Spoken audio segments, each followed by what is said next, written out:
get muddy if you wanna go watch, you know, but the loop has been plowed, but the trees are in a variety of places, so. But anyway, you're more than welcome to go check that out on Saturday, so that's it for Joseph. Otherwise, we have a meeting coming up, the 3rd, Tuesday at 5 o'clock.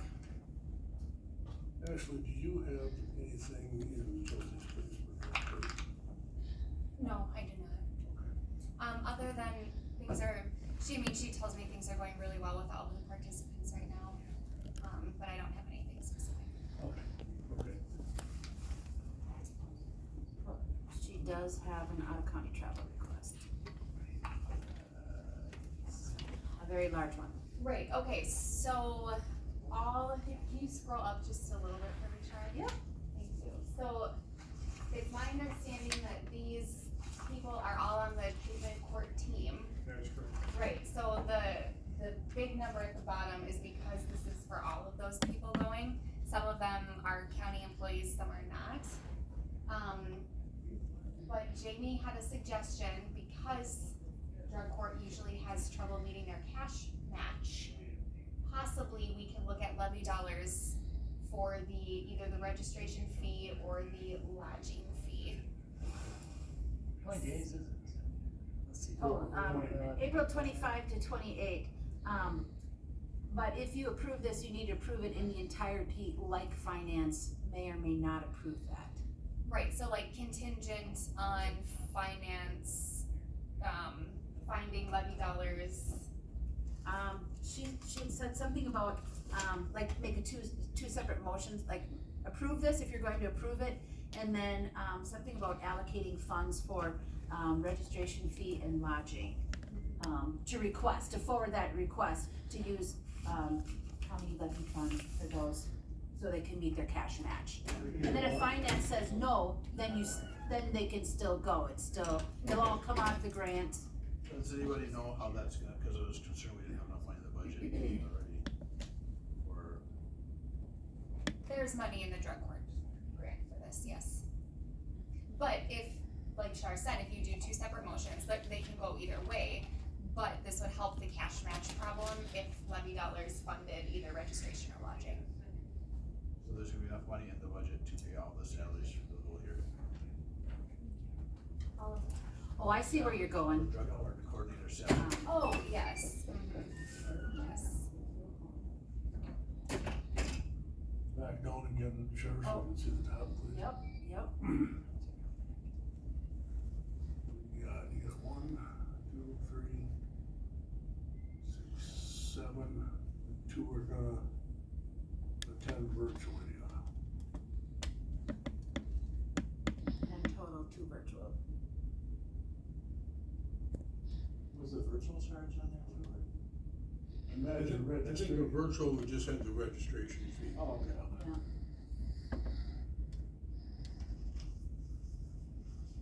Have you been to this, Rich? I have not physically gone to it because it seems as though every year it falls when I'm having calves, and my wife would have a connection if I was down in the Dells. So, no, I haven't I understand that it a much more effective program down there because you've got all the vendors and other resources and breakouts I can't do virtually. And if finance doesn't approve it, they're still gonna end up having to probably pay for it at the end of the year with a match, right? Well, if finance don't approve it, it'll come out of the grant. Right, it would come out of the grant dollars, and at the end of every year, they always have trouble meeting that cash match. You can either pay it now or pay it later or something, right? Well, but if you approved levy dollars to hit one of those two lines, That's it. You're gonna pay the levy dollars now or later, either you can pay it now, and that's why you're gonna have to find a way to meet the match Yeah. later on. Yep. yeah, Pretty much, yeah. And I thought she was gonna request for both of those. both, okay, Yeah, for the registration and lodging. so either or, or both, either. Is there any other? It would just, Fine. it would help with the grant if that cash match was there, rather than it being short at the end of the So year. you want us to put this in 2 motions? Yep. Yep. for which dollar? Just to approve the out-of-county travel. I'll make a motion to approve the out-of-county travel. Second motion's made and seconded. Is there any further questions or comments on the motion? Let's approve the travel, but not the. Correct. Okay. Correct. Is there any questions? We're good, Shar. It approves it all, right? This, No, so, it approves the out-of-county travel, the rest of it will be in another motion. Yes, but as is, you're Yes. approving, yes, okay. Yes. is that what you're asking for, Ashley? Yes, yeah, two separate motions. This was just to approve the travel, not the financing. Correct. Well, we need the travel approved either way, so I guess if you want the second motion to be approved out of the drug court grant, or if finance can find levy dollars, approve registration fee and estimated lodging, and or estimated lodging out of levy dollars to be cash match. Man, that's a mouthful. Right, We've got one motion on I the just wanted to floor. make sure I clarify what we're doing. okay. I don't have a problem with the current. Is there any other questions on the motion that's on the floor? Not being heard, all in favor signify by aye. Aye. Opposed? The out-of-county travel is approved. I'll make a motion to approve the financing part of it, provided contingent upon finance paying for the, lodging and, mileage. Does that sound fair? Not contingent. No, not contingent, cause if they don't pay for it, it would come out of the grant. Mine is contingent on finance approving it. What is it, registration and lodging? My motion is approval of the financial portion of it, provided contingent on, finance paying for the registration fees and the lodging. So this isn't quite what you're asking either. No, because the drug court grant can handle this cost regardless. It would just be better for the grant if finance can come up with levy dollars. So they need to go to this conference training either way. So we can amend my motion or not second it. I'm trying to absorb it. I know what you're saying, but if you're gonna have to pay it now or later, I'd rather pay it now, and if we can't pay it now, why commit ourselves to paying it later? You can't do that way though, because this is a mandatory training for them, and one way or another they have to go. Judging by the dates, it depends on if it hits the finance meeting in time or not. So I'll withdraw the registration fee portion. Or with a recommendation to the finance committee that the registration fee and estimated lodging be paid with levy dollars. Sure. I'll second that. Somebody run that back so I know where we Yeah, stand here. cause I wrote something different, but now you guys changed again, okay.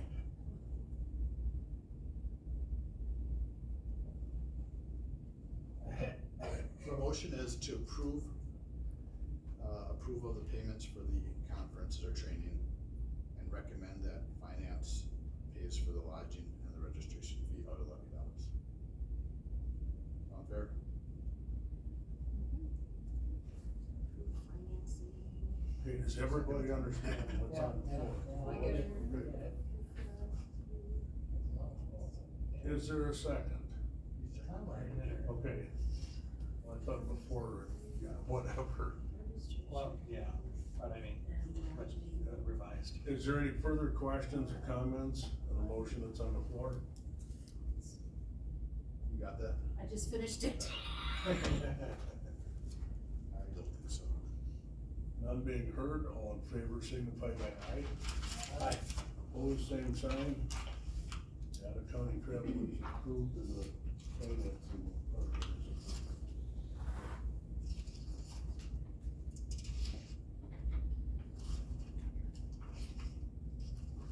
Rich, I guess, yeah. Alright, I'm glad the video up here this time, because so many times I come in here and just reiterate what's on the report that you already got, that all of you are perfectly capable of reading yourself. There is some downward trends in teen court. I blame that, a little bit, don't say blame it, that's wrong. terminology, but having worked all these years in law enforcement, I know how the sheriff's department thinks a little bit. You don't wanna pull over a relatively minor violation out on the road out there when the ditches are full of 3.5, 4 feet of snow. And all of a sudden you've turned a minor traffic violation into a car that's stuck in the ditch and you got a record and everything out there. So I perceive that they are a little bit hesitant to do those minor stops that ultimately turn into more significant arrests. One of the concerns I do have, I don't see the schools doing the referrals that they have in the past, like for vaping and bullying and disturbances in classes and what have you. So my intention is over the next month is to get out and speak with the principals again and say, hey, you know, these things need to come to the light and they need to go through the process. What I wanted to do today, and it's difficult for me to convey to you, the committee here, what these programs all about. Because I talk about teen court, I talk about Crime for Life, I talk about the Victim Impact Panel, and if you guys were like me and you're not familiar with anything in the program, you go, yeah, okay, that sounds good, but I don't have a clue as to what it's all about. At least that would be my perspective. So what I'm gonna do today is show you about 10 minutes of a program that runs for 2 days.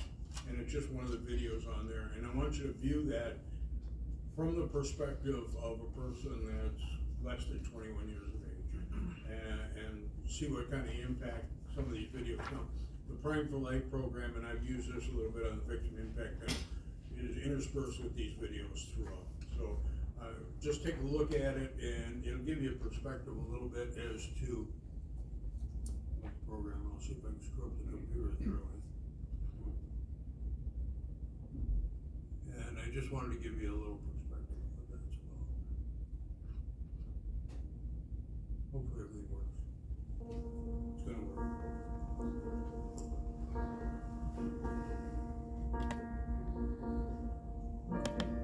I just wasted all that time getting drunk and not going anywhere and telling myself it'd be different tomorrow. They took my headshots and gave me my jumpsuit. They stripped me, they put me in a padded cell, and I was probably in there for about 7 days.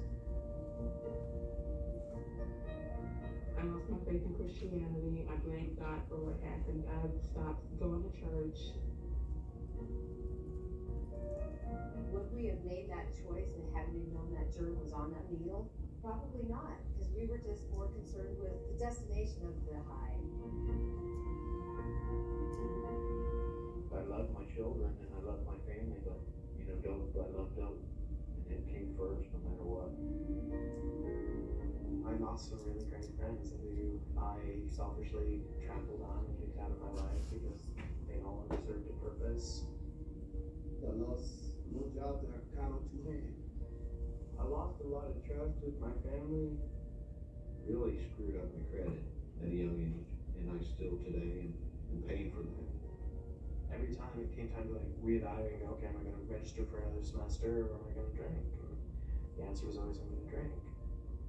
You won't really ever know what doors might have opened that are now shut down, gates closed. Not gonna happen. The short-term fulfillment of instant gratification, as empty and hollow as it was far better than actually making something of my life. I lost my life too, and I lost my dreams.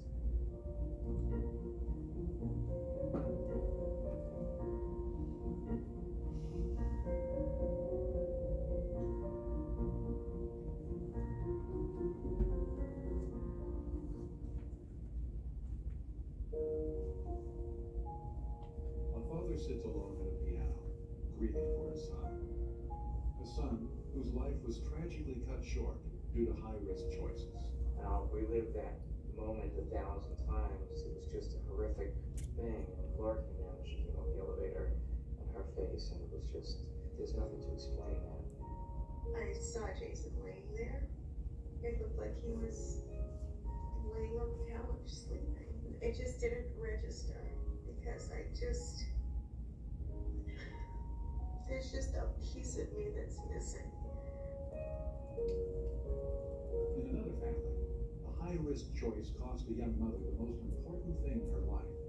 After drinking heavily for 3 days straight, non-stop, decided to go for a ride with my son, who was 6 at the time. On that day I was pulled over, and I already had a previous DUI. I remember looking at him and telling him I'm going to jail.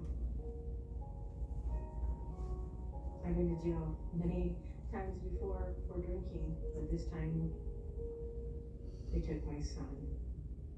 What if the things you valued most in life were suddenly taken by a single devastating incident?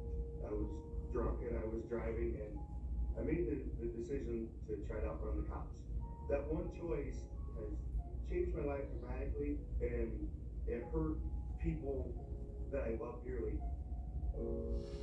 What if the things you cherished slowly dissolved due to a series of high-risk choices? I went from having fun to making really high-risk choices, and it made it easier and easier to do things that were more and more negative for me, and had more and more negative impact on me and on my life, on my functioning, on my relationships.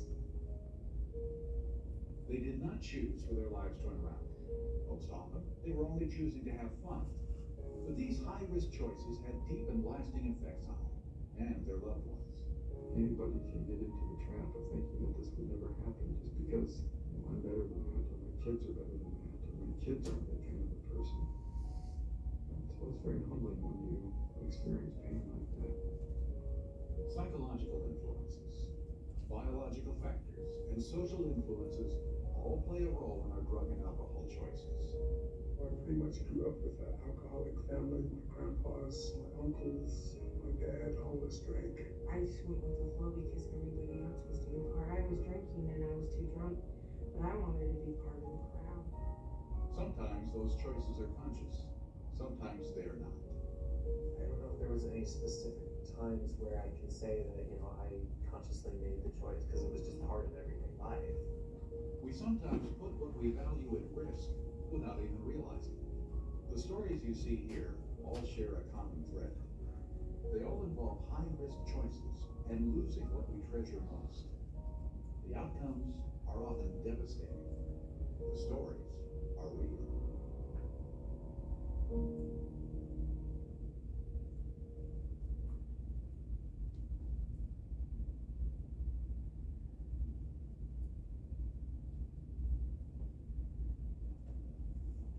Haley White never knew how dramatically her life would change when she celebrated summer's end at a party with her best friends. Haley was always very outgoing, fun-loving. Everybody knew Haley. Everybody loved Haley. She had a lot of goals and accomplishments that she achieved. And that seemed This one I like because it hits home because it's so very close. It's a Wisconsin case, and it's so very closely parallels the size of community that we have here. Second to last year there, I drank a lot. Growing up in Berlin, that's kind of what everybody did. There's not much for people to do, no movie theater, shopping mall, so we partied and we drank. I remember the summer of the accident, we had been drinking a lot. There was a group of 8 of us from high school that always had girls' night weekly. Every summer before school started, Haley and her friends would attend one last party, where drinking was always an element. I remember Haley telling me that she wanted to go home, and I told her that she shouldn't drive. Probably made it about a quarter mile down the road before I saw some people walking. We had a car down the road a couple miles, so we just figured we'd walk down the road and get it. And Haley came over a hill, I guess, and hit me. I don't remember nothing after that. And I think I hit the brakes and I swerved, but the next thing I knew, my windshield smashed. And I stopped and I just screamed. And I knew who it was. I graduated with him. You know, it was his 21st birthday that night. We must have been the first vehicle to pull up at the site of the accident afterwards. I got out of the vehicle and Haley was screaming, hysterical. His leg was obviously broken. I could see his bones sticking out of his leg. And I'm sorry. All the guys in the car were like, let's go, we gotta get out of here, we gotta call 911, let's go. And I don't know what I was thinking, but I got in the car and I left. With feelings of remorse, Haley got a sober friend to drive her back to the scene, where she identified herself to the first police officer she saw. She was made to perform a field sobriety test and blew a 0.19 on the breathalyzer. I never ever thought that my daughter of two teachers would be in jail, but it was. She called me and she was hysterical. Couldn't understand what she was saying. All I got out of it was that there was an accident. They took my mug shots and gave me my jumpsuit and walked me to my cell. She was being treated as a criminal, and she had done a criminal act. Haley's father didn't find out that she had left the scene of the crash until he read it in the newspaper the next day. It's just more serious, uncaring, and wrong, you know, and disappointing. But she had all the education in the world of what could happen and why she would make such a terrible, terrible choice and how it changed everything in just that second. Haley was charged with intoxicated use of a vehicle causing injury. She was sentenced to 2 years probation and 60 days in jail, which she was allowed to serve under house arrest. She was made to wear a bracelet on each ankle, one to monitor her location and one to monitor whether she had any alcohol. I think it was $150 a week. My dad joked that it was the most expensive jewelry that I'd ever have, and it was. After being fitted for the bracelets, police officers accompanied Haley home to remove all alcohol and firearms from her father's house. My home was the jail. You know, that's the way house arrest works. The consequences of Haley's conviction became clear over time. She tried to continue with college, but because she couldn't drive or find reliable transportation, she had to drop out. Because the accident made headlines in the local paper, she was afraid to go anywhere, feeling she would be recognized and rejected. I was at a grocery store after the accident and people must not have known my face, but they were talking about me. I mean, it was a girl in Wisconsin, 5,000 people. You've lived here since the day you were born. Everybody knows you, your parents are teachers. It was just very unsettling. Her fears proved real when she went to a festival out of town and ran into a group of people she knew from Berlin. Somebody came up to me and said, "What are you doing here?" And I don't remember everything he said to me, but one of the things he said was, "You should go kill yourself." And I lost it. And she was just devastated that she was treated that way. And of course, her self-esteem was shot anyway. I didn't want to deal with it. I didn't want people to tell me that. I was having a hard enough time. We started getting attorney letters in the mail. I hired my attorney, who told me that I couldn't contact Randy. I didn't know what was going on. I didn't know if he was dead or alive. It was awful. I had a concussion, so they thought I was gonna be brain damage of some sort because of fatty tissues that went to my brain. I had pins in my knee and my ankle. When I got hit, and the bone snapped and came right through the skin. So the only thing holding it there was muscle. He has restrictions as far as lifting, I think. I don't think he can stand for long periods of time.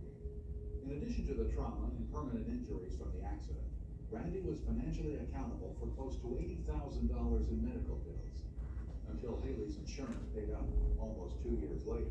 I had like perfect credit, and after the accident, all the bills and everything started piling up, and my credit just took a big downfall, went right down the gutter. Haley's choice to drive that night caused a wave of irreversible damage. She paid the price in ways she never imagined. I had the bracelet. I had probation fees. I had higher insurance. My dad's insurance went up. 4 years later, she's still paying me back. There are things that Haley has lost, things that you can't replace. They're gone. My self-esteem, I lost my youth almost. She was very down on herself, very depressed. Knowing that she hurt someone, I knew that was like the worst thing that could happen to her, and it has been. You know, would I be able to forgive me if it was me? I don't know. I kind of pushed away from people. I know we're all kids. We make very bad decisions when we're under the influence. As they're growing up, you think, I can help, I can make this better, and, you can't. There's no specific kind of person that this happens to. I mean, it can happen to anyone. It's a poor decision, doesn't mean the person's stupid or bad or whatever, it's what the person does with it from there, and the person learns from their mistake.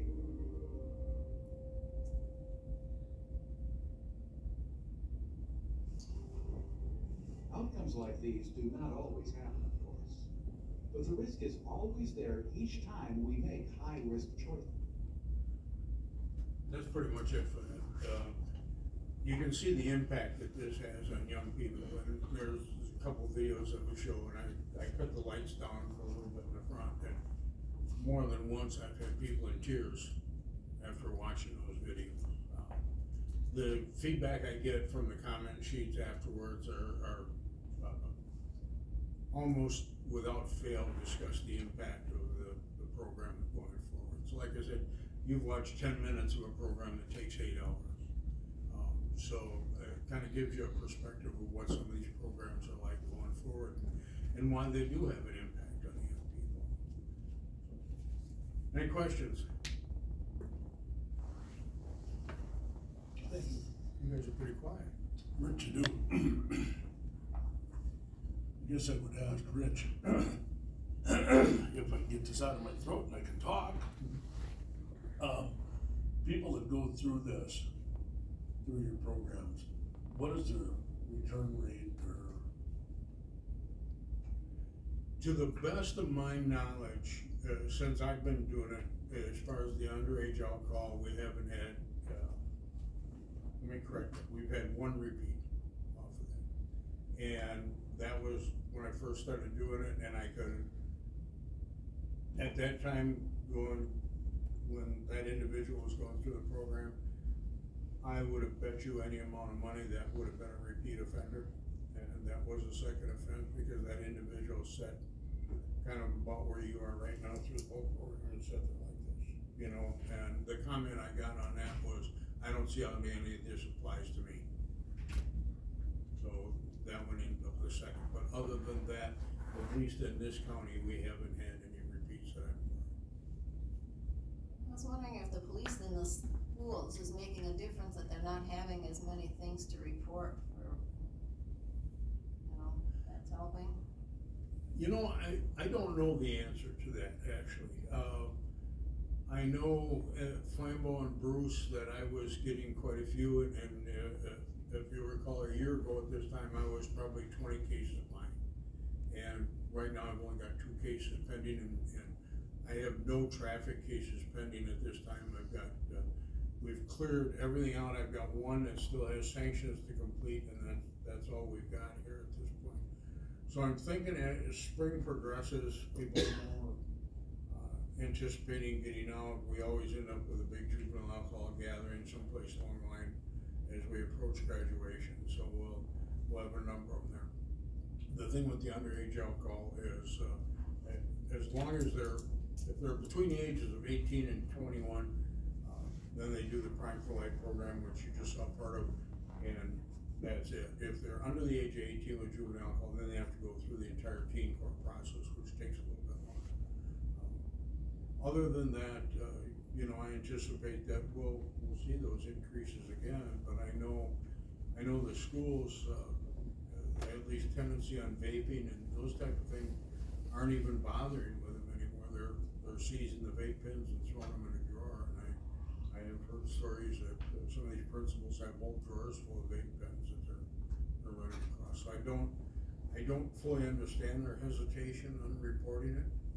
I don't even know if they're contacting the parents.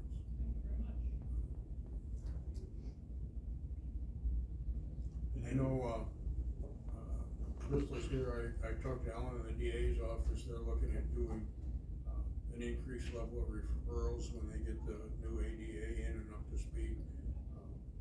As far as some of the,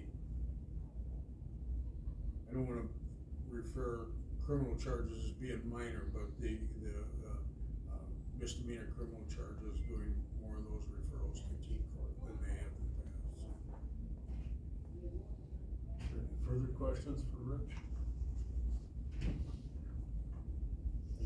Yeah. Appreciate it, Rich.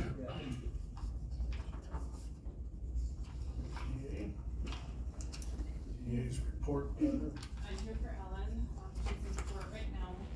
It's been a little hectic with, having just the one attorney for now, but, two big things to report. One is that we do have an ADA hired, he will be starting on Monday. His name is Carl Hells, he'll be coming to us from Price County, he's the district attorney there right now, and he'll be coming to be our assistant district attorney. And then the other thing is, I know Ellen had been letting you guys know ahead of time that there's a jury trial schedule that has 5 medical experts sitting in for, that did actually settle.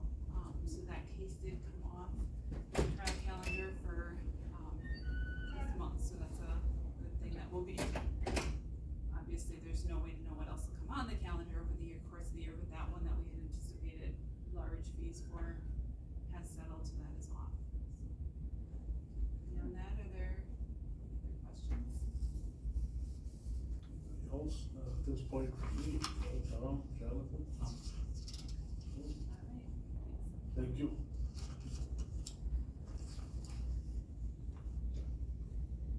Nothing from, where there's not gonna be here. Yeah, the judge and Lori, they emailed that they're not going to be here, so she emailed all this out to you. But I just threw it in, where there are case filings, and then there's an out-of-county trial request for Carrie to go to register and probate conference. What is that? Looks like May 3rd. Rothschild. Would entertain a motion to approve out-of-county travel. Make a motion. Motion's made, is there a second? Second. Who made that motion? John and Lois. Is there any further questions or comments about the out-of-county travel? John K. I had the H in there.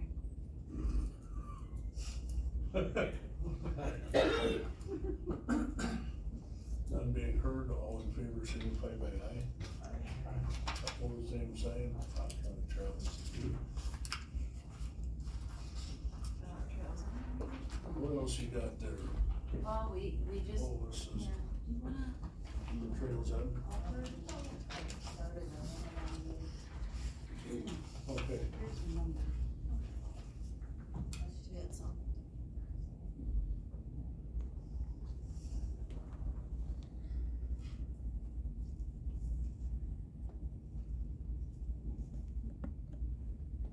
She did what she wanted to do with,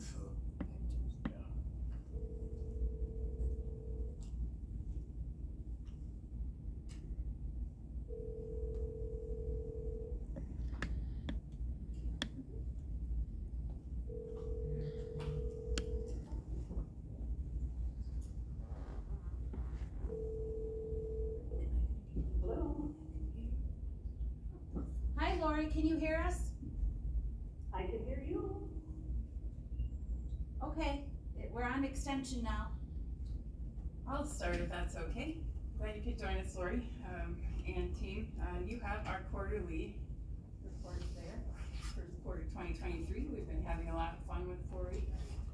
There are some results there that I'm sure you've all reviewed the report thoroughly, but I'll just highlight some interesting results there from our first series of events from the start of the year. We had a global reach event, and we found that our 5th graders were the ones who responded and signed up for the event, mostly where they could talk to international youth living in northern Wisconsin and throughout Wisconsin and ask some questions.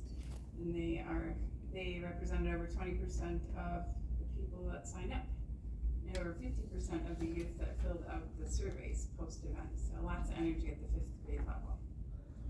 Other things in there, please review at your leisure, and I would happily receive feedback from you on any of those. Jumping into the fun we have planned next, based on some of the feedback we received from our SOAR assessments. Two things families and volunteers were asking me to spend my time on, and their team to spend their time on, would be more educational events and more STEM events. So on the minutes, it does mention that we're lucky to have been selected to considered for 2 AmeriCorps internships. In a perfect world, my vision, it's important to have a vision. My vision would be to have 3 interns on the team. One is the summer intern that would support the fair and the education tent. And then these would be new to the team. 2 interns that would dedicate 900 hours of work towards different initiatives on our team. So Flambeau School is the first one that has had the most energy asking me to help with STEM. So I've been working with Elizabeth Schmidt there, and she wants to do, we met just in the past few weeks, she wants to do STEM marine life events in this semester. We're not waiting till next semester. So we're gonna get that done immediately and see how the class does with the STEM event in preparation for the AmeriCorps intern that would help in the fall. So one of the AmeriCorps interns would be directly associated with the Flambeau STEM program, helping them get more STEM into their school.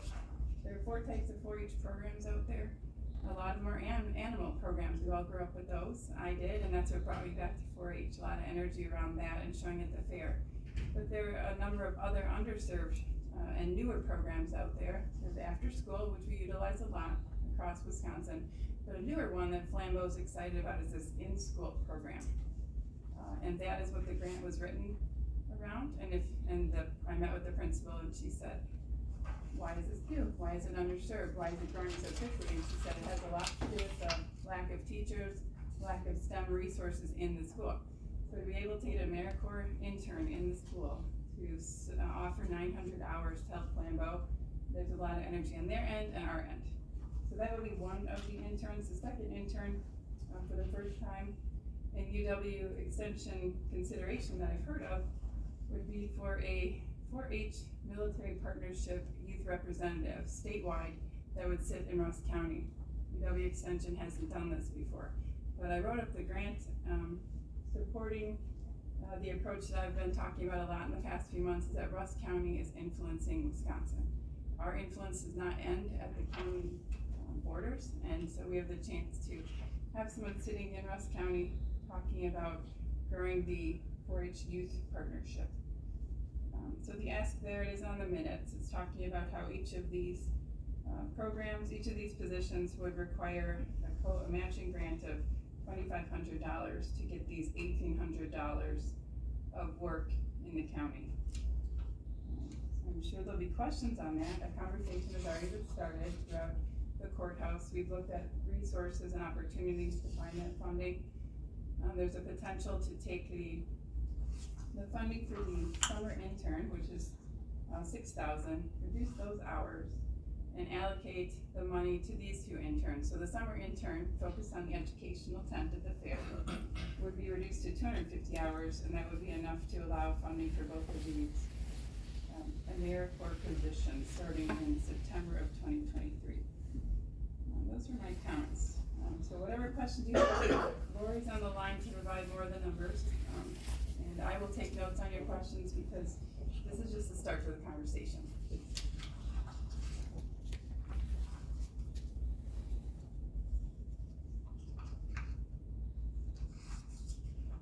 Lori, do you have any comments? I don't have anything to add to Mary. I am available if there are questions or more discussion about the finance part of it. I can add comments, but I don't wanna spend a lot of time with your meeting. These it out and if you don't need to. Sorry about walking on you there, Lori, but are these match grants then, or how do they work? Good. So Lori did offer to go through the math with us all, but what I know is so AmeriCorps is throwing in $12,000. So AmeriCorps and 4-H Wisconsin Foundation is throwing in $12,500. And the AmeriCorps individual, when you take that number, would be paid $14 an hour. So we will be looking for 2 college students that want to help with this. But to have those 900 hours per intern, the ask would be just over $2 from the county to pay to have them here at Rusk County. So it's a $15 per hour on what it equates to to the individual with a $2, just over $2 cost to the county. So the county would be looking at about $3,600. Let's see, so, it would be for both positions, and we're looking at right now with an ask of finding the answer to see if we could use the intern, the funding that is already allocated for the summer intern to pay for this. So there's $6,000 sitting there. We don't have an intern lined up. In the perfect vision, we would have funding for each of those positions, given the approval to move some funds around. Lori does want to add to this area, I know. Okay. So, Carrie, your question of whether or not it's a match, it's not necessarily a match. It's in order for, any county to host an AmeriCorps member, there's, an ask of a, kind of a buy-in of $2,500 to host that AmeriCorps position. So, it's not like a typical grant, my understanding of it, it's not a typical grant where, you know, someone's putting in $2,500 and they're asking for our $2,500. It's really, for us to host the position. This is what it would cost, but like Mary said, there's also, if there's an AmeriCorps member, they also get a $10,000 housing allowance and other benefits that none of the counties are paying for. But it's, you know, it's kind of a, hey, are you in it? If you are, each county then who really wants it, is asked to come up with that $2,500. So that's where we, you know, we're thinking the $6,000 for a summer intern, if we decrease that and use that, we're not asking for additional money, but just asking for the money to be, used in a more efficient way, I would think, of, you know, if we can pay for 2 AmeriCorps members who could provide 20 to 25 hours a week, 900 hours for a 9-month period, seems to be a smarter way to use that $6,000 that we have. And I would say that this is almost across, well, it is across 2 different budget periods, because the positions are kind of a school year, so September through April, May of next year. So, you know, it's for 2023, looking for that summer intern hours, and then for 2024, we would be asking to do the same. So, it would be, you know, $5,000 across 2 different budgets, 2 different year budgets. If that makes sense too. For a motion from this And again, committee to pass no it. new money. well, you could do that, so, what they're suggesting can't happen without finance approval. So the intern money is approved as wages for a county employee. So you need finance approval to move wages into now what would be considered like a contracted services line. So if you do wanna pass that recommendation on to finance, that's fine. However, finance doesn't meet until the 18th, I believe. And I think there's some type of deadline before that. We have to give a general head nod that we're interested, and, you know, there was no decision to make before the application was selected as an option going forward. So now I could give the head nod, because even if we are not able to move the money over, there are other avenues we can look at for funding. So it wouldn't hold me back too much to be able to move forward. There's in-person training across Wisconsin. How would we receive these people, train them, engage them? How do we find workspaces for them? You know, there might be potential to have the Flambeau School interns sit at the Flambeau School. Elizabeth Schmidt is so excited about this opportunity, and I'll stop there.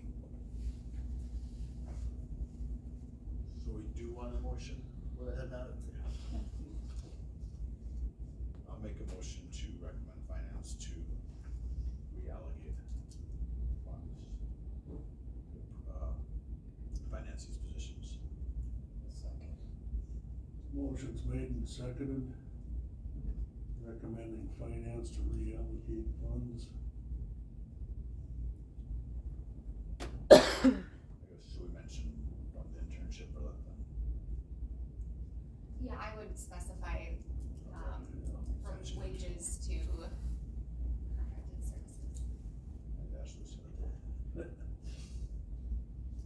there any other questions on the motion that's on the floor? Give you some homework. What are you thinking? Well, that money to Barry, I think anything that helps the kids helps our future. Them kids are our future. So any experience, training, knowledge we can give them, the better off we are down the road. I absolutely agree. We have a big event on the 19th of April, taking them to the airfield. Now, I'm gonna have a hard time leaving the airfield. A number of our pilots maybe will join us, and they want to, the youth want to cook out and see the airfield, and to bring youth into our STEM, and especially aerospace STEM. I'm very excited about it. I'm sure I talk about it in my sleep. But thank you. Thanks for the energy here. John, you look like you wanted to say something. I'm pretty quiet today. First time for everything. So figure out what we gotta do to repeat this. Is there any, I was quiet for the whole meeting. is there any other questions on this motion that's on the floor? None being heard, all in favor signify by aye. Aye. Opposed, same sign, motion carries. Thank you, Barry. Thanks, Lori. You bet, thank you, thanks for entertaining the idea, we're always looking for better ways to serve youth families. So I think this is a win, you know, the work ahead of us is finding the person, right? And making sure everything can go. I will add that we have had a merit corps over in Hayward, over in Collier County before, and it's been just a blessing to have extra programming available for you, so it's an exciting opportunity.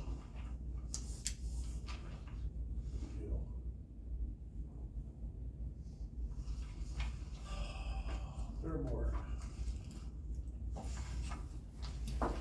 Jesse?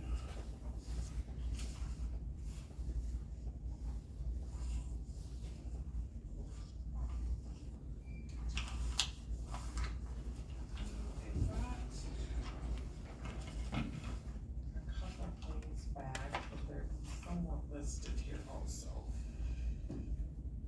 First one, we want to talk budget at all. You guys have any questions at all with A on there? You want Shark to bring anything up? Questions? You guys have questions? What I've seen. Let's get B if you're okay with that. Well, I guess we just have the one, right, Chuck? Yeah, last time I brought this contract to you, I had the wrong date on it. So, we don't want them on July 14th, we want them on July 21st. So, you could reapprove the 21st. Motion we approve that the 21st. Motion's been made, Lois seconds. Any questions? All in favor signify by aye. Opposed, same sign. The owner of this sled caught it and talked to Scott, but he messaged us right away, so it was just a thank you for that. The inflatables, the rental, I brought that up last meeting, and so I took it back to the fair board, as you guys told me to, and the fair board has asked that we not rent them out. That is our suggestion, that you guys will allow us to use them at least for a year to see how much work there is, because we somewhat know there's a lot of work to it already, and just to make sure we have everything right with our tarps and how we're laying them out, and just have a year under our belt to use them first. Katie did call, she is on Fair Board member, she did call the company, talk to them about the concern, I think, Sheriff Wallace brought up about the dry rot, and they said that's not something we need to be concerned with, and as long as they're stored in a temperature climate controlled area, which they are. So they said that shouldn't be an issue. She also talked to Mr. Solberg, who used to own them over in Bruce, used to own some and rent one. He recently sold his, but he felt the same way. So she got two opinions on that, not just from people that sold them to us, but also from someone that was a coach of her husband and more of a friend, and he would be, I don't think we have any reason to question him. I think he was very honest with her, and he said not to be concerned as long as you don't put them away wet, as long as you take your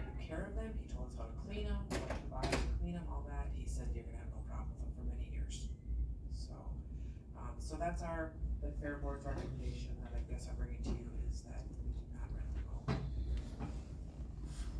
Consider that if you're opposed to this. I don't think we need to take any action there as long as it's not We need to take no action, we just Yeah. told her to go back to the fair board Yeah. and see what they're trained on, so there's nothing to do with that. Next on the list is the fair intern. We did post, according to the county regulations, to hire an intern to bring on because Brittany won't be coming back, as we stated last year after this fair. So we had one applicant, that job, was offered to her, and that's Hannah Blackstock. She has accepted the position. She'll start, I think it's May 8th, I believe. She is in high school. Yes, it's May 8th, so she'll be coming at the end of her days, towards the end of her days, to work with Britt until school's out, so like for that first month, and then she'll come on starting in June.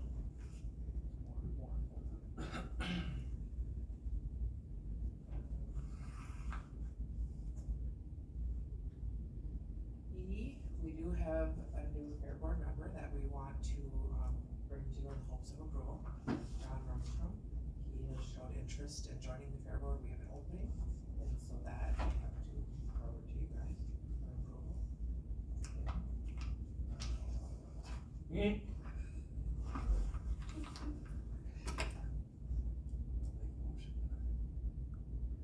Motion's been made to approve John Runstrom. Is there a second? Seconded by Tom. Any further questions or comments? All in favor signify by aye. Aye. Opposed, same sign. There goes the fair. One thing I need to mention under A, there was an opportunity to apply for a Give 365 grant through the Rusk County Community Foundation. We found out about it like 2 days before the deadline, so I requested $1,250 to cover Half Twisted, Half Not balloon artist. When I was at the Spring Expo, the Rusk County Community Foundation was there. Those grants are typically for 501c3, so I pled our case that, you know, we're a subsidiary of the county, which is not a 501c3, but, you know, and so anyway, they did some research, and said that we would be able to approve, so, to apply. So should we get applied, then we'll have to do a presentation and, some other things, but, we should know fairly quickly on that. But, the person I spoke with thought it sounded amazing, so, knock on wood. Good catch. Yes. Good catch. I do have a couple other just, small things from our meeting on the 12th, just I guess to report to you guys.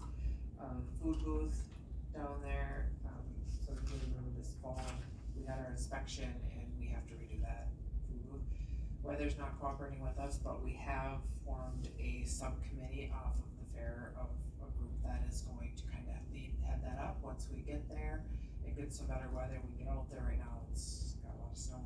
You'd have to dig for a long time to get to it right now. So we're just patiently waiting, and everyone will be involved to help, but we did at the last meeting, Daryl is going to head that up. He's the vice chair, he'll lead the group, and they'll get their plan. They understand more the construction side of things, they'll deal with the county inspector and all of that, so that everything's up to code, so.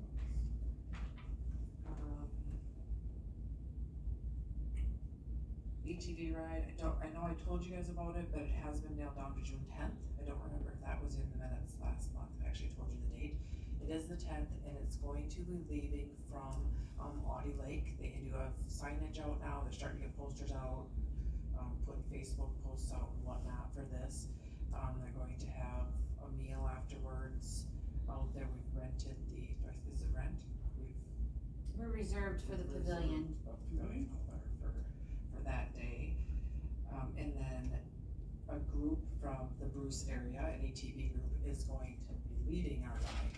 They know the road better, and this is not a ride of a lot of stops. We're going to be going maybe to the warming shelter and stopping, but we're not going to establishments. we're riding the hills, we're seeing the beauty of the countryside, and hopefully, we're gonna have good participation, or maybe some people that have never been up in the hills, cause it's gorgeous up there. Absolutely beautiful, I live there, and it's definitely a piece of, lots of land in this county that people don't realize how special it is, so. Is there an entry fee or something? There is, per machine, they went back and forth with per person, per machine, and it's per machine. And I wanna say it's 20, don't quote I me think it's on 20. I think that's what was on Facebook. Yeah, I forwarded, cause I got it, Yeah. so I pass it on as well.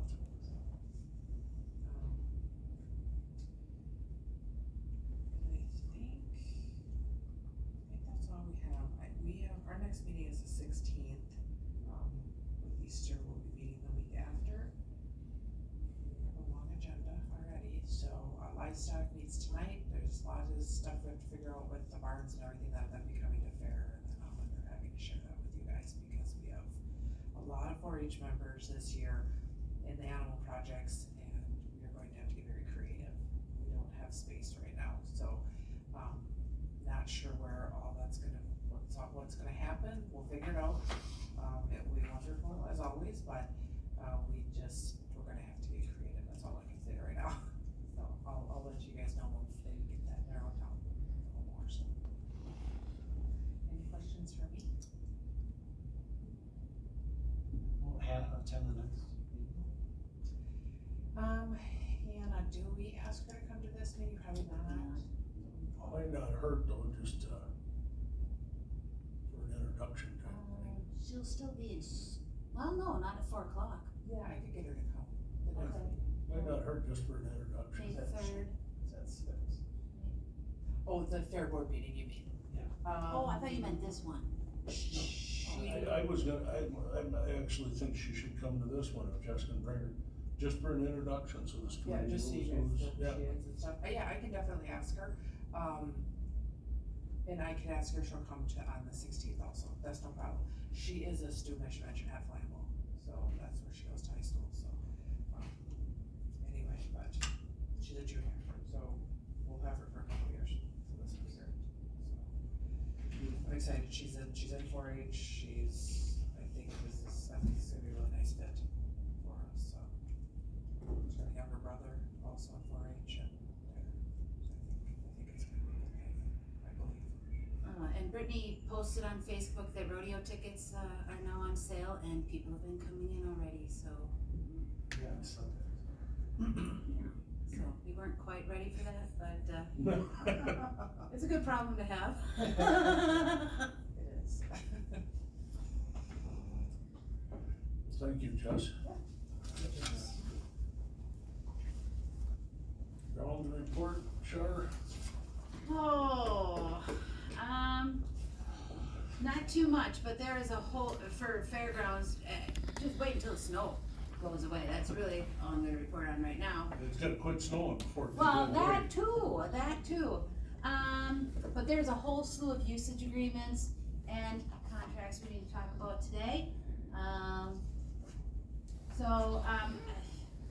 New barn and existing barn improvement update, that was, Sorry, we should have said something about yeah, that. I don't know, Jess, if you wanna comment on that. We did as you wanted and went to property and finance. Yes, I apologize. So it has been put on hold. It wasn't a no, at this point, but they have put it on hold because they're not spending any ARPA funds. So finance, that's what we were told. It was also discussed, because there's been a ton of work that has gone into this. You know, I started the project for a few months, Johnny took it over, he's done a lot more of it, been a lot of meetings attended. And one of the gentlemen on finance did mention to them, you know, that if the intention is to never pass these things, possibly maybe we should just say no from the beginning. In that, because you are, you know, not wasting time, because that's not the correct word, but it is a lot of time and effort put in, and if the intention is to never to approve it, in the end, it would be nice to know that, I guess, up front. And so, it isn't a no right now, but definitely not close to approval either, so we're just sitting in limbo, that's where it's at.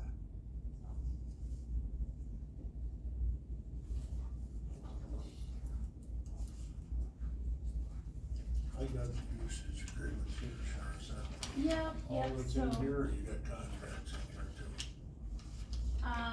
there's equipment and usage agreements there, so, Gary Swaberland, he borrows equipment every April, some chairs and plastic tables. Livestock, they're having their, smaller animal weigh-in on the 22nd. They are requesting the dairy barn, because there's too much stuff in multipurpose right now to hold it in there, and then there's gonna be an educational after. A lady's bringing some pigs for something, so anyway, they're gonna do the weigh-in in the dairy barn, I guess. And they can easily get in, so if we still have snow, that'll be all right. The dairy breakfast is gonna be the 17th. They use the tin building in OLS for that. And then they also have some equipment usage. And then Blue Hills Equestrian Pony Club, they wanna have a horse show, July 29th through 31 at the fairgrounds. So with this one, I will have to tell the Rusk County Horse Project that they cannot use Saturdays because they came months ago, but typically for long-term approvals, I always tell them, you may get booted, you know, and so I gave a whole slew of dates that, you know, like, when the circus and things like that are in town that they can't have them, so I will have to, tell horse they can't have these days. It just conflict on a Saturday, cause they're Monday, Wednesday, Saturdays down there. And then they also have equipment, and then Leaders Council, these are additional requests. After you approved this last month, that's not in your sign packet. You approved it last month, but they wanna use the log building, and the ball fields. So it's just, adding those two things to the Leaders Council. The other ones, you probably wanna do in a separate motion. You wanted me to bring back the ones that needed the quiet hours exemption. That would be the fair and the Taylor and Cole Parker wedding.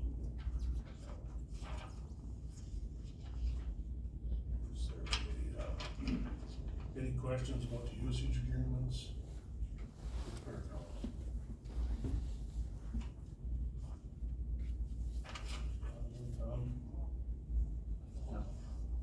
Motion to entertain a motion to approve.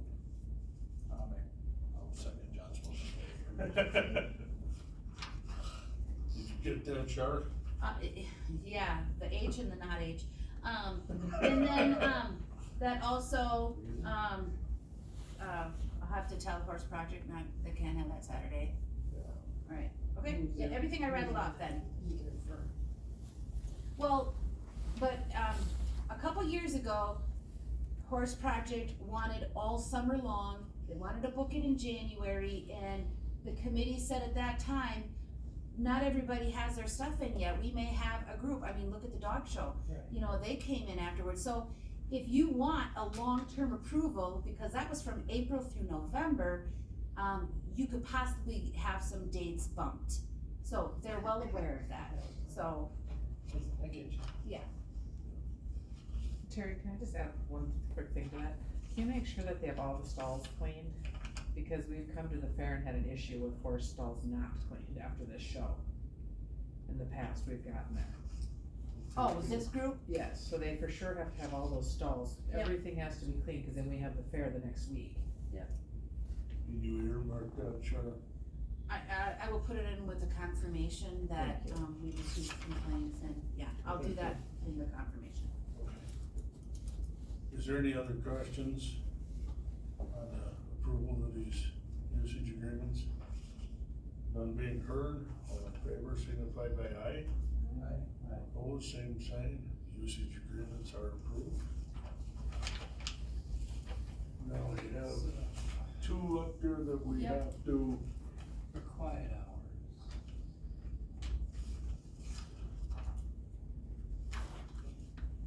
It's just those two.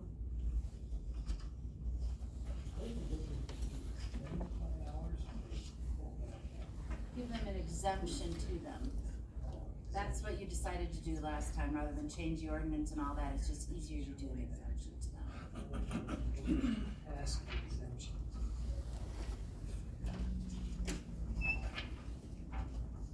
Sure, how do you want me to, do the one that Judy screwed up signing? I kinda drew arrows, so. Yeah, you can either sign under Judy or sign where Judy should have signed. No, I ain't gonna do that, cause I ain't the requesting person. Okay. Sign where you should. Half the time she forgets to sign that back page, so baby steps.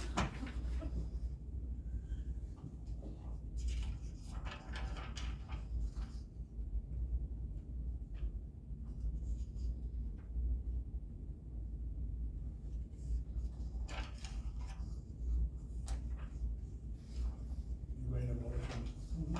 Is there a second? Is there any questions on the motion that's on the floor? That's for the noise exemption. Yes. None being heard, all in favor signify by aye. Opposed, same sign. Motion is approved. Sorry, guys, I'm trying to. Yeah. That's pretty tough for some. Up on the peanut gallery back there. That was easy. But very truthful sometimes. You said it, not me. Correct yourself. You have to do another one on the Taylor and Cole Parker wedding too? Isn't that up, or is that? That was, you've approved some exemptions, but, in the minutes, it said quiet times. So I just want it to be 100% accurate that it's We're all on the the right, yeah, that it's, cause it's worded differently than that, so. So you don't need nothing really on that? You just approved Oh, it. right, that's why I was asking if we just did that. Yeah, you're good now. So I will send them, a notice that those were, hours of use exemption, that's what she had. You know, because in your fairgrounds ordinance, you have, the fairgrounds is open from this and this in time, Central Standard Time, blah, blah, blah. And so that doesn't really talk about the quiet time, so this makes it, we're good. No questions asked. I'm on the back that was photocopied, the signature's pretty dark and shaded. but- Oh, yeah, she sent that to my cell phone, so I did the best I could getting that one. Okay.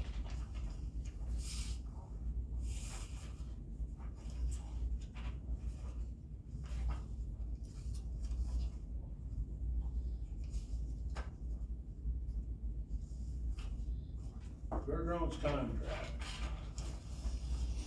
Lois, did you bring your copy or do you need one? Oh, I brought mine. Woo, gold star. Oh, did I get a gold star?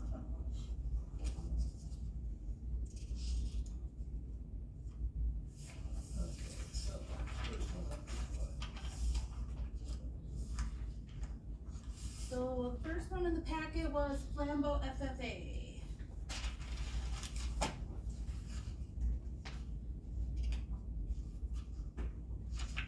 They have a booth, right across the barns, they're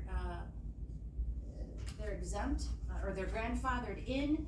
No other food vendor can sell food within 100 feet of a barn. Many years ago, they paid $50 a year, it was increased to $150, a few years ago, so. I think we should raise that.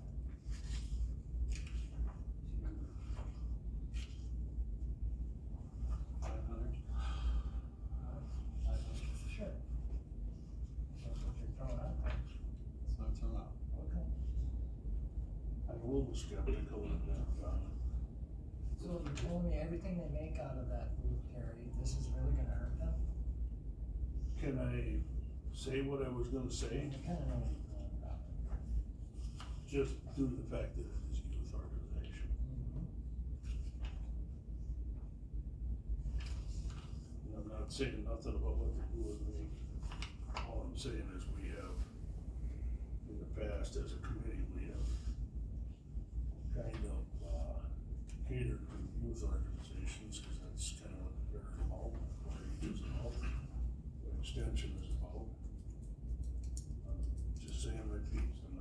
yes or no, just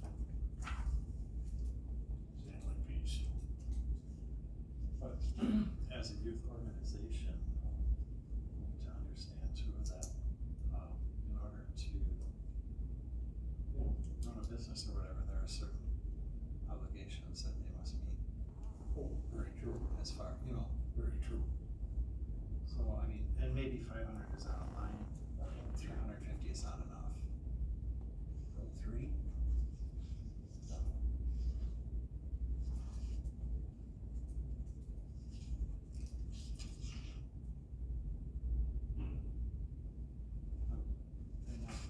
And the other, Don't get me wrong, I mean, I don't know with you about these tickets, I get it, but I agree with Tom,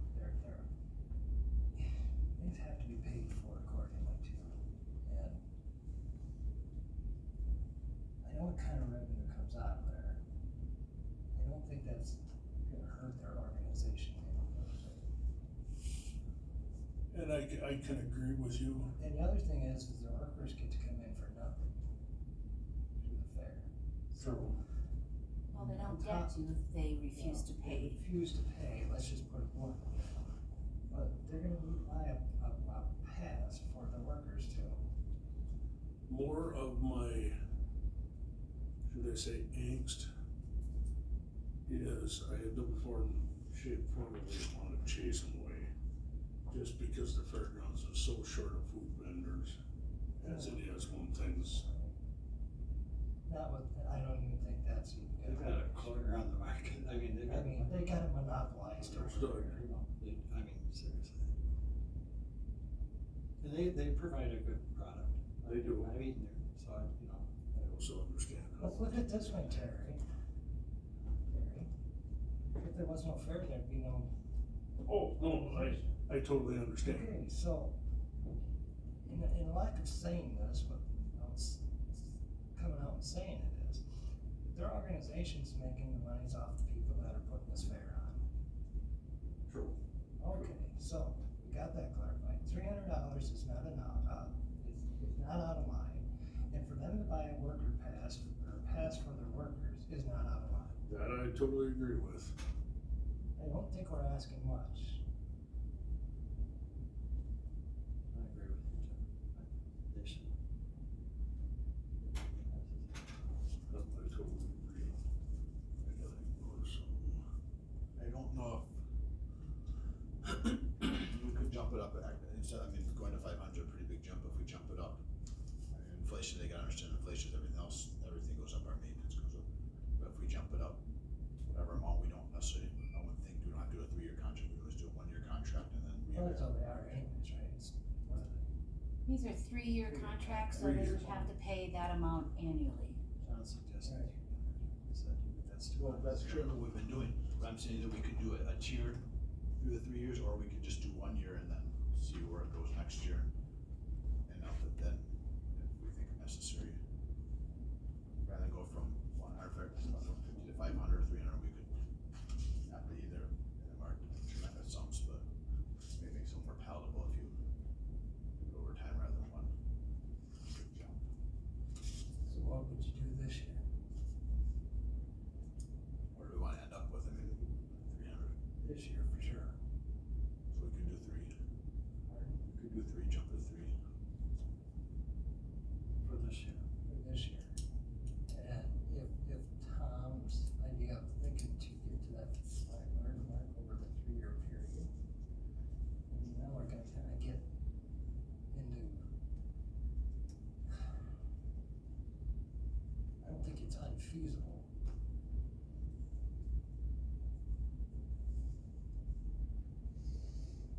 Or do we wanna do that, I guess is what I'm saying. I mean, we can let them know what our intentions are. Just say, this is what the committee discussed about your rental fee. What do you want your 3rd year to be 300? No, No. We've already given it away for 150 for how many years?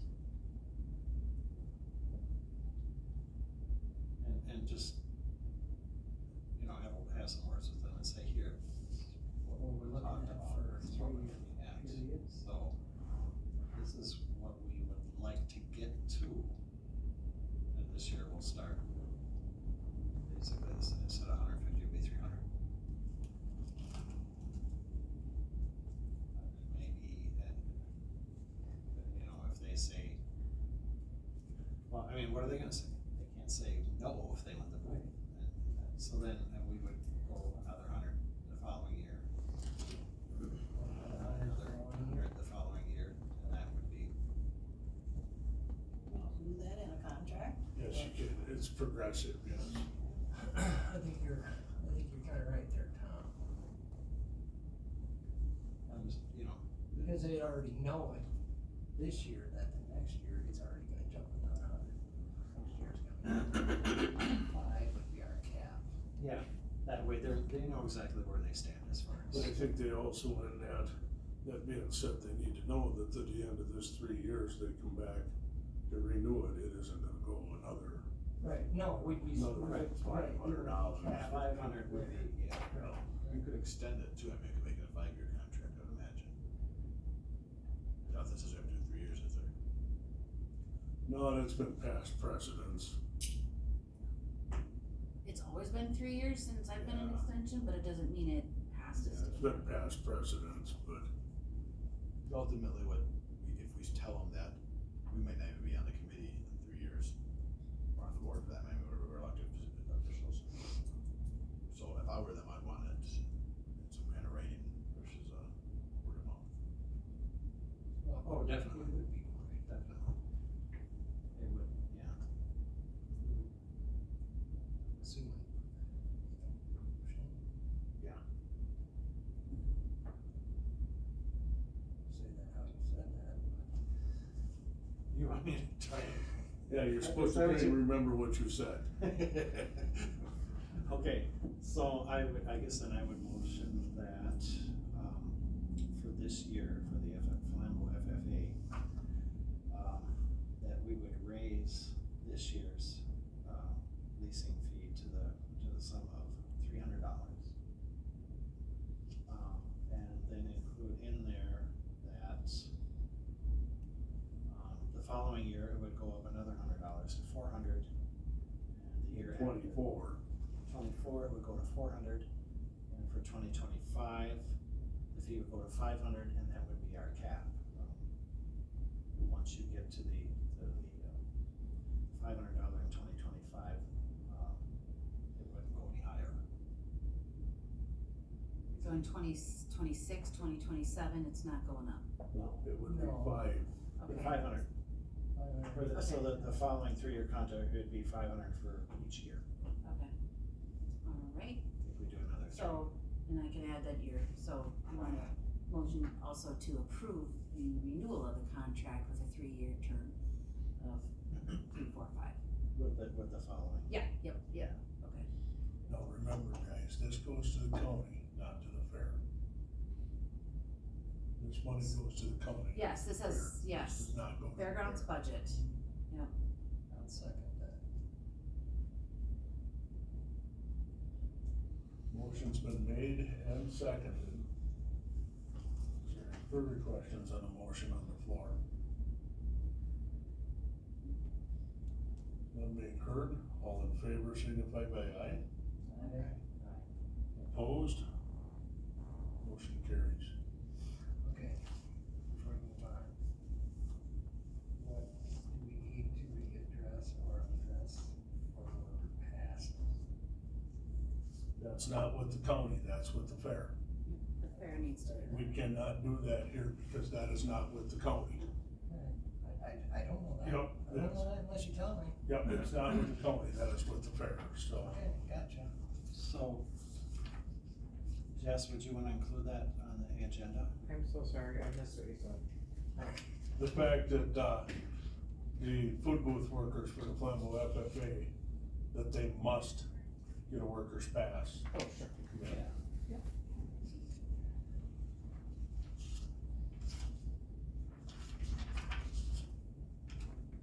Next is the JC's one, AKA Northland Community Club. There's been new leadership. I tried reaching out to, one of them today a couple times, must be off, to see if they're even interested in renewing this. I'm not sure that they will be. Most of their things that used to be in there are now at a new place that they have.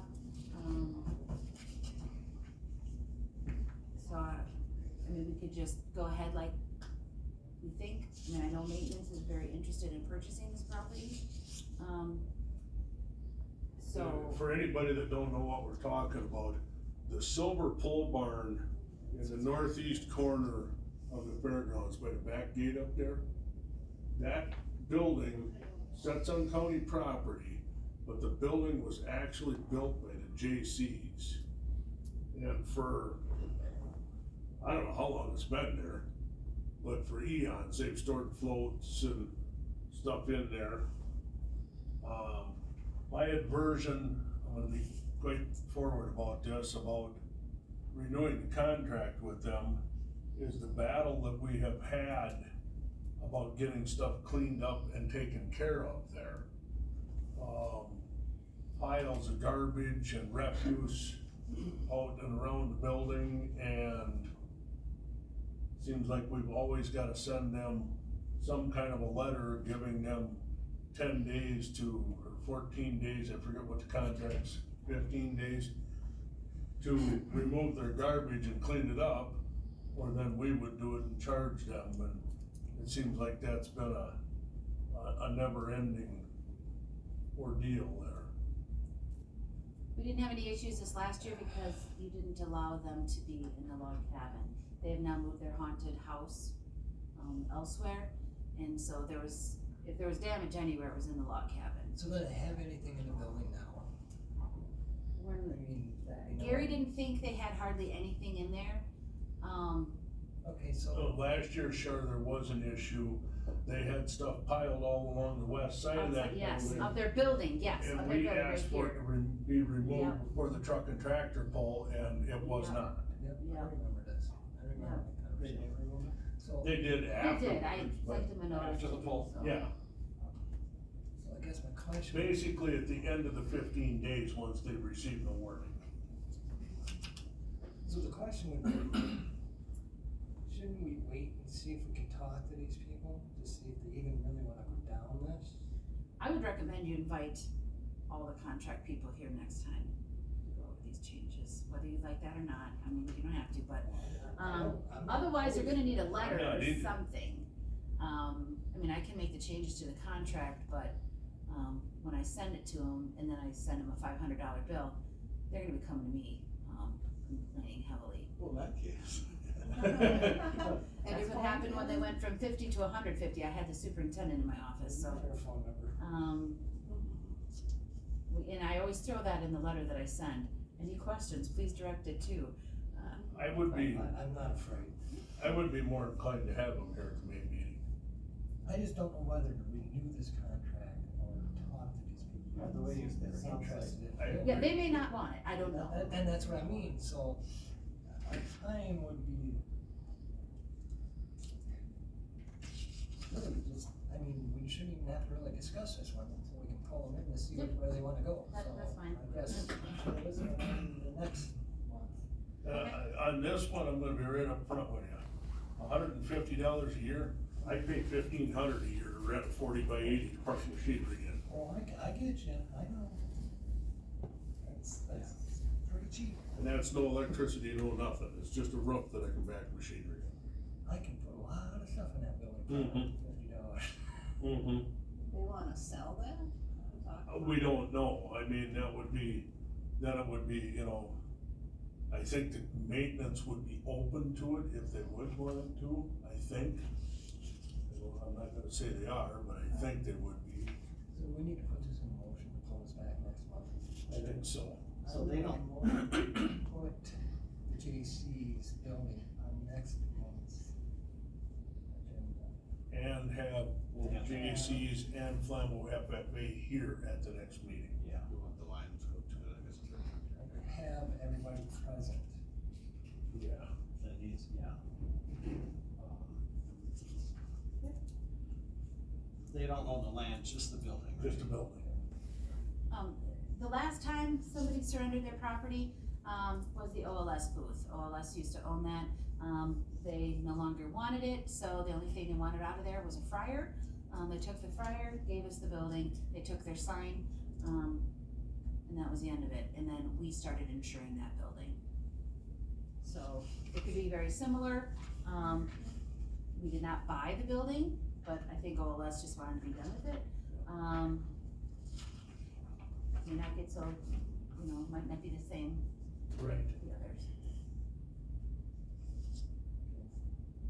That would be something, I guess, if they don't wanna renew the lease and they wanna relinquish or they wanna buy, then we're gonna have to push that to ground.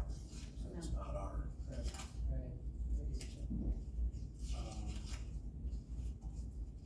You have the plans as well.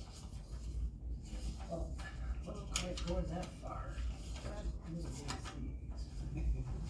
It's two, do the FFA and the JCs. Requesting the FFA to be here next meeting. Guess I kinda wasn't thinking that, but kinda threw that in there. Or do you just want? I just wanted the JCs, that's the only building I'm worried about. The FFA, their contract is what it is, they gotta pass that. Right? Typically, upon renewal, we invite the users, see if they have any questions, concerns, So then why are we even doing these? We might as well just bring them all back and then deal with them then. well, this gives me time to alter them, so then next month when they're here, you can say, these are the proposed changes. You don't wanna be thrown to the line then? Okay, yes, fine. But as far as the Lions Club though, then we need to set that contract the same as what we've got. For rent is the same as, well, it would be the JCs if they keep the building and the FFA building. Well, it kinda sounds like the,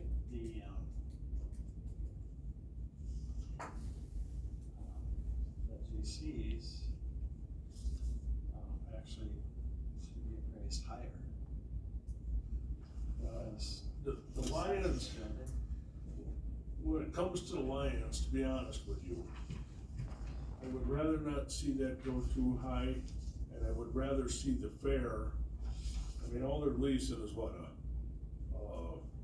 40 by 50 piece of ground with their own electrical meter and everything on it, so there is no bill to the county. If we could keep like the Lions or even the FFA, not at an extremely high rate, and allow the fair to get something out of it versus everything going to the county. If that makes any sense to you.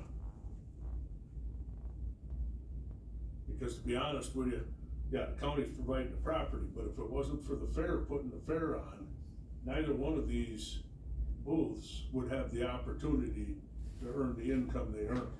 It isn't what the county is Okay, doing. so then what are you saying? Yeah, are you trying to backpedal then? No, You are. No, I'm. Yes, you are. It sounded like. You're backpedaling, Terry. You're talking more like a percentage? No, what Do you want to, how is the how will the fair board or the fair make anything from the FFA organization? Originally, the FFA and the Lions had to provide 10% of their profits to the fair. And I get that, I've heard that through this whole conversation for how many last year, and nobody can find that and show it and prove it and enforce it. Because there was no record, it did not go through this office, John. Okay, so if you want to do it that way, and if you wanna backpedal now, like we're going to do, and put that in that, I don't have a problem with that. What I'm saying here is the fair board or the fair people that put this fair on, they are working their tails off, and I know that for a fact, cause I've been there. And everybody else is profiting off of them. Correct. And I've had enough of giving away money. That's what Terry's saying. That's what I'm saying, I John. know you are, but how do you wanna do this now? Because we just made a motion to do it. And I have no issue with that, okay, I'm not saying that, but if we're talking, my point was, if you're gonna take the Lions higher than the FFA or something, I don't agree with that, I'm saying where it was put, I have no issue with that, but if it goes a lot higher than that, the fair ain't gonna have a chance, because this is already being paid to the county. If we would put the FFA and the Lions basically the same per year, the fair could still have a chance at getting something out of this instead of it going to the county. Yes, Charmaine, go ahead. So that 10% was not in this contract, it was in a contract between the fair at that time, totally different fair, and the FFA and all of them as vendors. So the fair still has the opportunity to do that, but I don't recommend you muddy these contracts by. No, and I totally agree with it. That's why I was trying to say, that 10% deal was with the contract with the Fair Society at the time.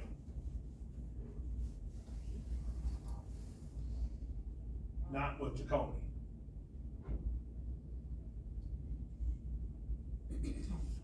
And where it went, Charmaine, I have no idea when the society disbanded and the commission took over. That I don't know. Oh, I don't remember, but cause I was calling lots of people and lots of those people are no longer with us. And Carolyn Snyder's like, no, that was a separate, Yeah. that was a contract with them, Yeah, you know, with the so. Fair Society, yes. So yeah, so then when the Rusk County Junior Fair was born, they chose not to, do that because they, not only was it 10%, but they also had to tell the vendors, you're gonna do Pepsi this year, you're gonna do Coke, they had control over that. You know, when the fair was born, we didn't know how to run a fair, so we kept it very simple. And then we waited for that 10-year to change our name, well, now we're beyond that, so, the fair chose not to ask for 10%, just charge vendor fees instead, so fair may, change how they do that. Are you saying then, Terry, keep the same kind of setup we got for the FFA as for the Lions Club and cap at 2023 at the 500 mark? Which would be 2022, 5 at the 5. 2025, yes. That's what I'm saying, yeah. Okay. Just say it that way. It's more fun to confuse you. Don't confuse me, you kind of, yeah. Well, I'm confused, cause there is still a motion, right? Well, For we're still on the JCs to JC. forward it? Okay, Okay, so that's JC's. Yep. What did I say something? well, you made a motion to forward it, then have JCs and FFA, well then Tom interjected Lions, and then your conversation blossomed. Because you had said that it's normal practice. that we Yes, had- That they've been here, yes. So, maybe So Draw are the we motion and prematurely start trying to over? are we doing these ahead of schedule so that way next time around we will bring them right, in cause front of they us? end, so you have to do it in advance, so you can give them time, because they might come back and say, nah, we're done. Right, okay, you know, and I understand that. So is that what we're doing is We're doing the this advanced now, portion right now. So that way next meeting, they will Come. have Yes. the option to come. Yep. Correct. Gotcha. Yep, and then you'll still have one more month, if they can't, Okay, but otherwise, if they don't, it just ends. Okay, so then I guess that would be what, the same, the motion I already put in place, the contract would be the same then too as, let's see, we're giving away a lot for $500 there in that JC bill. But that don't have to stay the same on that one, because that's not a vendor billing. Right, they don't generate any, Yeah, that's not a vendor billing. But you could just keep your motion to move it to next meeting, huh? Right. And Well, but do we wanna have our ducks in a row when they come, so that we? Well, it kinda sounds like you're changing all of them to the same thing, pretty much, 3, 4, 5. No, just the two. Tom on this Oh, one. just, okay, so just Lions and, Just- oh, just the the vendors, vendors. yes, Just cause the this one's not a vendors. vendor, okay. How big is that building? 40 by 36 by 60, I think. Don't quote me on that, but I think. It should be on You rent page that 40 1 by 60 for 50. of it, I don't think it's on there, actually. and the 10-foot strip of land in front of the fair, I think it just tells you, I don't think I seen it anywhere where it said the size, no, no, it just tells you where it's located. because the building isn't ours at all. From my Right. understanding, they built it. yeah, there's no square footage there. Yeah, there's nothing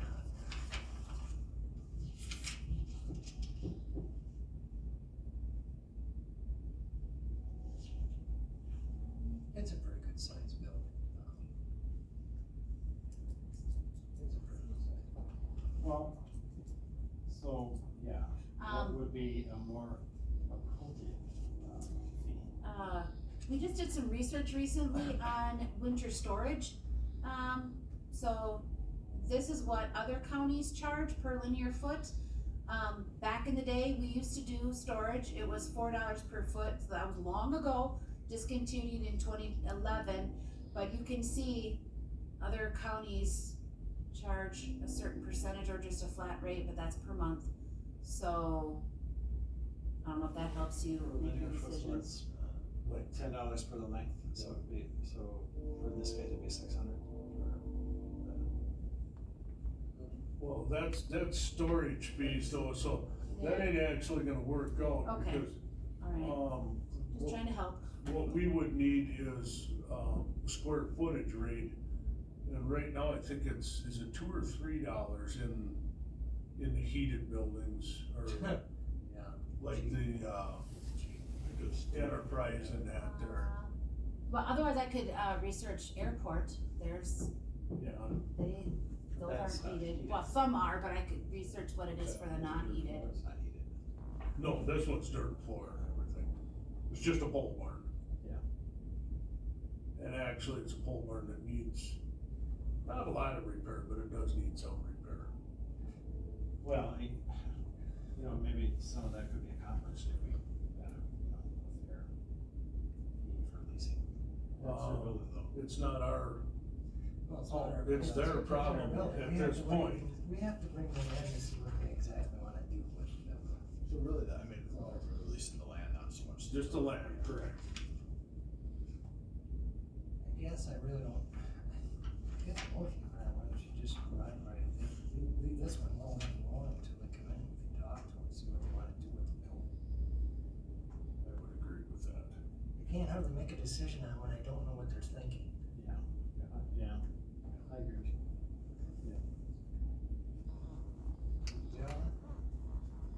I'm still going with you, you have a motion to move this one to the next meeting. Correct, and they have, and I want the JCs to come in, so we know what we wanna do with this. Yes. building. Yes, yep, But the other two will, worry about them. yes. Yep, okay. Okay, there's a motion on the floor. Is there a second? I'll second. Seconded by Mr. Kudo. Is there any further questions?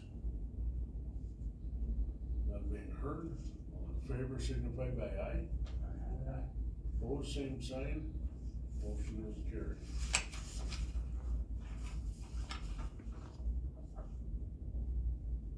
So the Lions Club going to do the same thing this time. Actually, Charmaine would like us to, yeah, The same as the So, rate increase.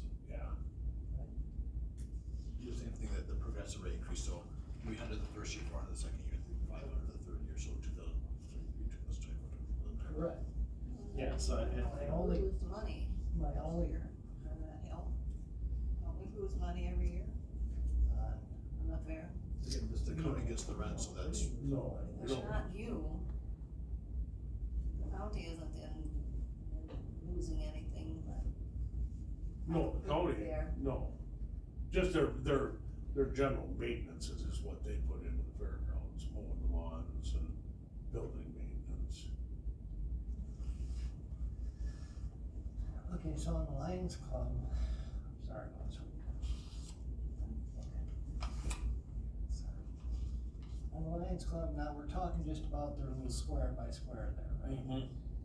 Nothing to the north and to the east, right? Where the Just grandstands? where they've got, no, just where they've got their Bleachers pavilion, Not where the bleachers are, No. we're just talking their square. their square, where their pavilion's at, and then their enclosed building. Okay.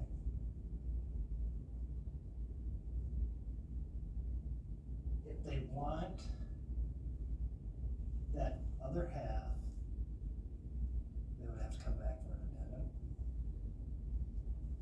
Yeah, that's typically the way it is, yes, Because technically there's gonna be a fence there. then. correct. So, I guess we don't even have to really discuss that then? We're just No. talking about the contract. We're talking about, yeah, and the I just wanna make contract, sure they're talking about the square that they got there, that's it. Yep. And nothing beyond. no. And then the fair controls, well, the little fenced in area, which is by county bylaw that they can have the alcohol in. But this lease with the county strictly covers where their building sits. Everything else is with the fair. Beyond the fence. Well, no, from, this lease covers the piece of land that their building sits on. Correct. That's it. Correct, that's what I'm saying. Okay, so we're gonna run that the same way we do with the FFA, right? It's all right, that makes more sense. I think that's fair. Because they not only, they have food, but they also have alcohol. So, That's here nor there, it's. no, it's not, good you're right, but. It's good organization. They have prepackaged food in their contract. So that addendum that they used to do for Mudbog, it also allowed them to sell food.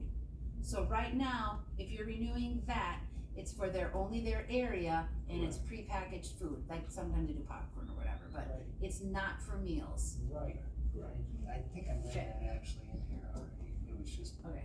you said. Make a motion. Based on the FFA contract, how do we just like that? Just motion to, approve renewal with a 3-year, tiered rate of 300, 400, 500. Yes, ma'am, there you go. Okay, motion is made. Is there a second? Second. Is there any further questions or comments on the motion on the floor? None being heard, all in favor signify by aye. Opposed, same sign. Motion is carried. So if one of these two contracts have questions, they can come to the next meeting and talk to us. Yep, and then so you have a little wait, cause then they may come talk, and then they may need to go to their organization. That's why it's good to get it done at least 2 months in advance. And the back page doesn't even pertain to us. So when Nope, because, yeah, unless they wanted to do it for the VIP area, Right. and food. That would be the only thing they need to come back for. If they wanna do that, or however that goes, then they can come back and get that part of it. Yep. Correct.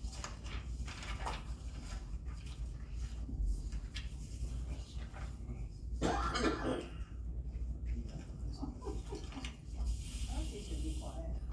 I just think you're a victim there.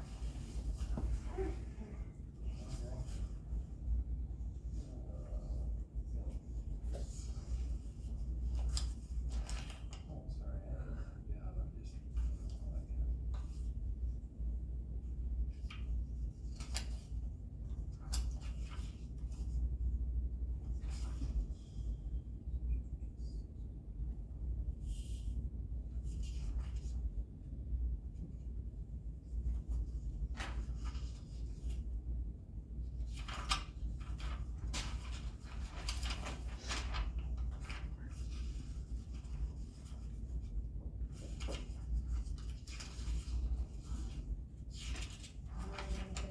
Inflatables all paid for with a. Correct. I think that's gonna be a very wise investment. I agree. Yep, I think And- that'll pay for itself. yeah, For a second, Yeah. for sure, but.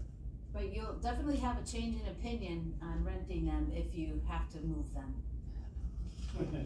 Well, so you're breaking up on everything. Yeah. They are larger than you realize. They are miserable to handle. I helped reload them last year, that was a project. And we got bigger ones, big ones. We got bigger ones.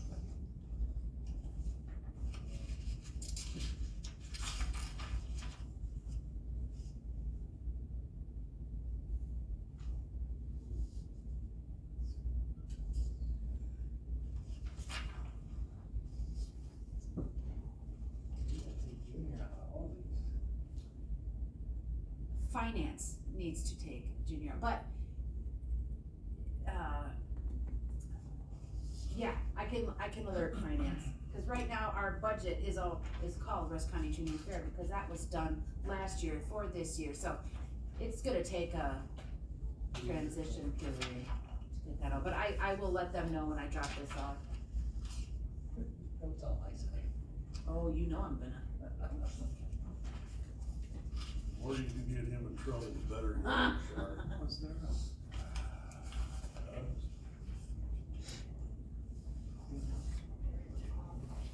That will. I'm just giving you guys time to read. Okay. I didn't see nothing to happen there.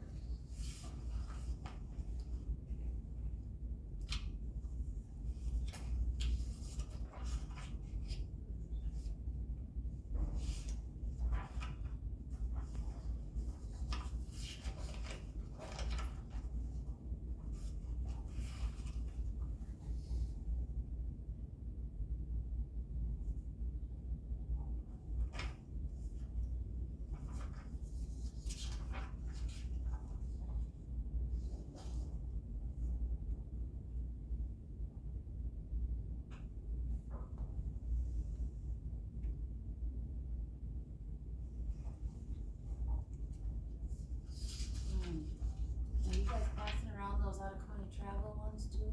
I'm waiting for Terry to get done over there, I don't know what he's doing. Well, Terry has more to sign than you guys. Apparently he signed off the school. But when it comes in, so have all these really nice autographs, we can sell to raise money for the county. I just gotta bring my stamp. Stamp. Have a signet ring like the king for royalty.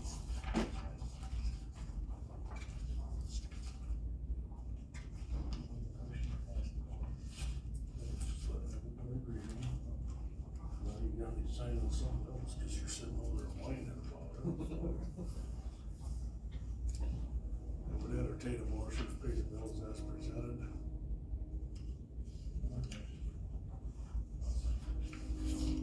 John and John. Is there any questions or comments? None being heard, all in favor signify by aye. Aye. Opposed, same sign. Bills are paid. May 3rd. Yep.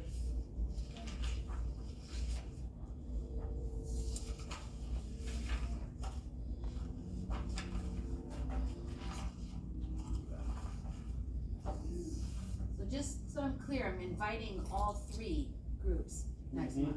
What the hell? Okay, Nice. alright, thank you. So we just shoot. Well, I guess it is. Yeah, more or less. That changes a little bit sometimes, but it's fine. As long as we were all on the same boat.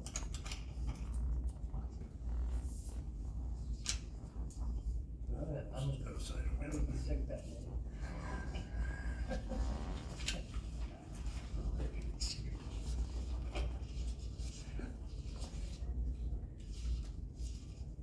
I just started, I'm gonna be sick that day.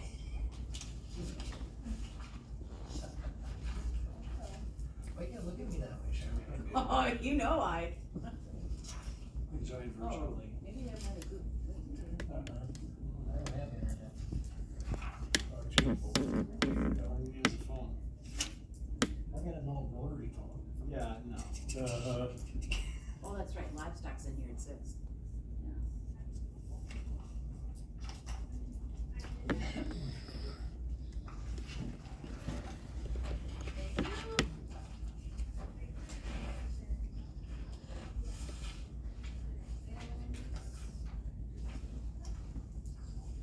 Take yours along, John.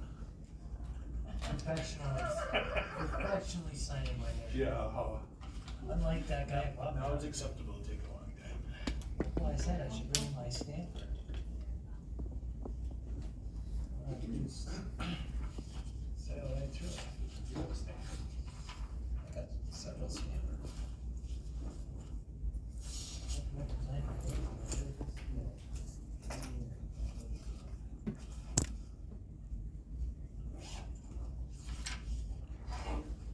And wife.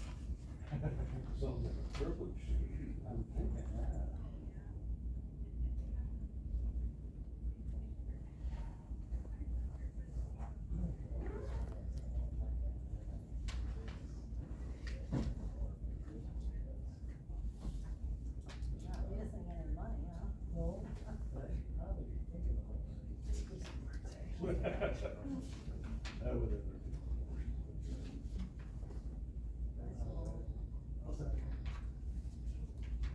favor? Aye. Did you catch that? Tom and John with an H, 555. No, I don't. No, Lois. Oh, Lois did? I did not catch that. Oh, I'm sorry. That's a good teacher out there. There we go, The end of the line here. Well, I like sitting over there, cause then I can at least see people's mouths move. That's better than here. Did I catch that? Right on the corner of that sheet. Wife got paid off, so.